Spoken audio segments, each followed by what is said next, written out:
Hey, what's up guys? Silver Slayer, welcome back for another video. I want to make a video talking about the difference between bullion, semi-numismatics, numismatics, and all that.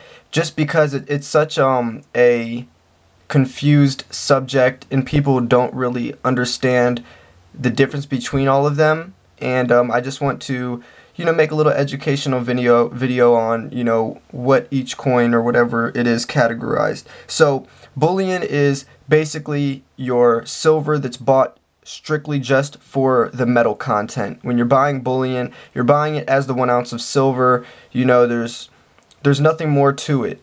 Numismatics are buying your coin for strictly only the collector value. The metal content has no factor in the value of the coin. So like this 1846 large cent is a numismatic piece because I didn't buy this. The value of this has nothing to do with the copper that's inside. It's strictly just for the collector value of this being an 1846 large cent. It's not sold for the value of the copper inside, it's only for the collector value of the coin. Bullion is regardless of the collector value, it's only for the metal content inside. So when you have coins like pandas, they have this new term called semi-numismatic because you're buying it for the metal content, but there is also a collector value that grows onto it. These are technically bullion pieces. That's why you hear some people call it high premium bullion. But they could become in the category of semi-numismatics because there does grow a collector value over time. When I bought this 2017 Panda, right when it came out, I bought it for only the price of basically the metal content. There was a couple of dollars premium, that's why people call it high premium bullion, but there does become a collector value that grows onto it. That's why especially like the older pandas with lower mintage numbers that are highly sought after, or kookaburras, they're looked at almost as, a collector piece now, because over time there does grow a value of not just the metal content. It's not only the metal content. That's why you hear this new term called semi-numismatics, because it kind of is a numismatic piece, but it still is bought and sold for the metal content as well.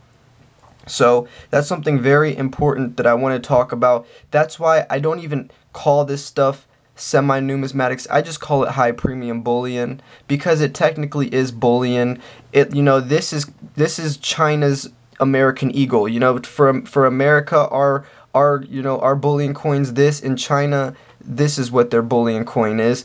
It's just some of these have grow collector value because unlike the American Eagle, the Chinese pandas switch the design every single year, just like the kookaburras. The design changes every single year, and especially with kookaburras, there's way lower mintage numbers. There's 13, 15 million plus of these eagles getting made a year, when you got kookaburras at 300,000 to 500,000 getting made per year, and sometimes they don't even fill that whole entire order. So there's differences between each of these categories. So, bullion is stuff like eagles, stuff like generics, where, it's always going to be bought and sold just for the silver content. There's no collector value on top of it, and stuff like maples as well. That's why, when a lot of people don't keep this stuff in capsules, they just leave it out. They play with their egos in their hand because of that. Because it's not gonna affect the value if you get the coin scratched or if they start toning or get milk spots or anything. But with poured silver, it's a little different because it is bought and sold for the metal content, but some of these pieces do grow a premium because there's a almost like semi-numismatics. But we wouldn't call that with poured silver because it's not a coin. But poured silver does gain premiums over time. I mean, look at some of these older vintage bars, or even some of Jaeger's poured silver from just a couple of years ago. You have 1 ounce skulls going for 50, 60 bucks for 1 ounce of silver. And when he sold it on his site, it was for what, $24 max or maybe even lower than that just for the silver content, but there grows a collector value because people want them and they are willing to pay that price once they're no longer in stock and they're sold out.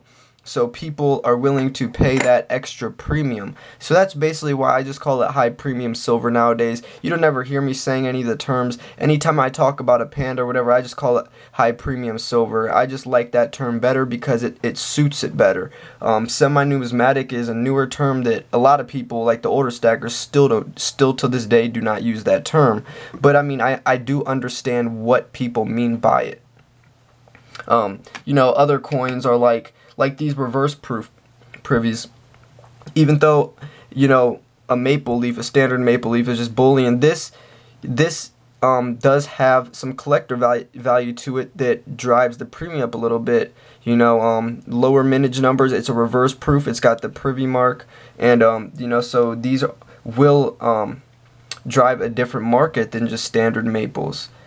Just like the Dragon and Phoenix, especially, you know, these coins right here. And there's just several different factors that play into it, so you can't just always base it off of maple leaves because like this example right here, sometimes coins are different. Just like with eagles, you know, they have different types of eagles where they have the proof sets or whatever it is. They have you know, different types of eagles, and those have more of a collector value that isn't just looked at as bullion. But you always want to remember with numismatics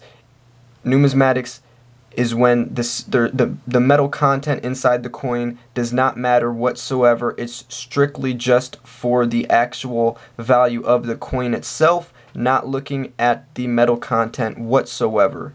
And bullion is the exact opposite. So when you have a coin like, you know, pandas, kooks, and all that, where a little bit of both plays in, then you have a semi-numismatic coin.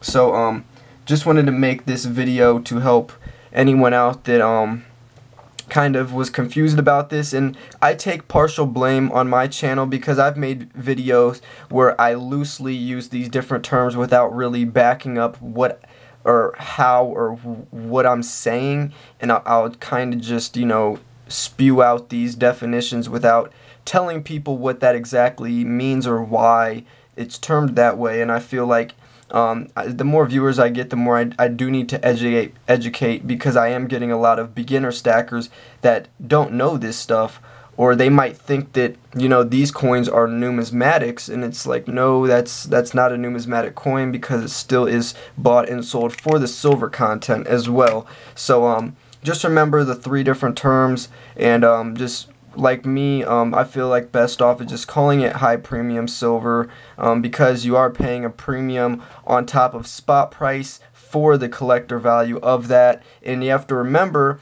when you are buying into high premium silver, anything above that spot price that you're paying is potential to be a loss. When you sell that coin, you might not get that premium back.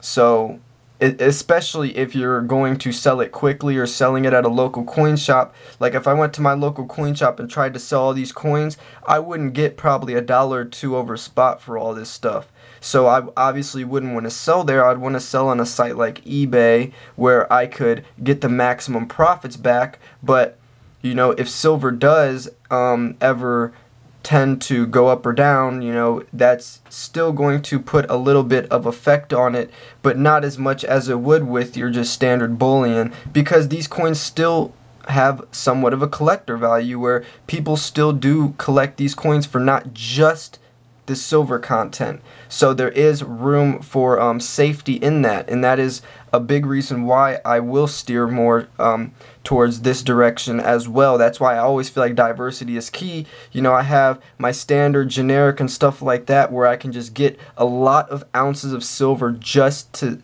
get the weight, get my ounces up in my stack. But I also do diversify into, you know, coins like pandas and kooks, where, you know, there is a bit of a premium, but these coins are also appreciating in value over time, where these coins will only appreciate in value if spot price goes up. Well, these coins will still appreciate no matter what spot price does. Spot price can stay at $17 an ounce all day, and you know, my kooks and pandas over the years will appreciate in value. So that's a little bit of security right there. And when I sell these, just like even with eagles, when I sell these, I can still get about $1 over spot for my eagles, where if it was these buffaloes, I'll probably get $1 under spot from my local coin shop. So you know, each type of silver, you know, kind of casts its own premiums and casts its own value, especially not only depending on the coin, but depending on the person who's buying it. Like I've always said, the price of your coin or your silver is only worth as much as your potential buyer is willing to give you. So that's something also to keep in mind. You might claim that your kookaburra is worth $50 and you will swear to the grave that it's worth $50, but if no one's willing to pay you $50 for it, how much is it really worth? So that's something to keep in mind. This stuff's a lot more liquid. This stuff you're probably gonna have to sell online for your best profits. So you know, it depends on, you know, if you're willing to be patient when you sell and look, you know, have a couple weeks to find a buyer and pay the eBay and PayPal fees and wait for the funds to get into your account. Or are you more of a person where when you're ready to sell, you want to make it as easy as possible, very liquid, where you can just walk into somewhere, dump all your silver on the table, get the cash at hand, and walk out? And that's definitely what you're going to be able to do with stuff like this, or generics, and you know, just stuff that's only for the silver content. Because when there does come a collector market where these semi-numis, where there's a collector value on top, that means you're going to have to find those collectors willing to buy those coins off of you. You don't have the luxury of someone just paying spot price for each coin. So just some things to keep in mind. I wanted to clear that up with everyone. Hope you enjoyed this video. See you for the next video. Peace.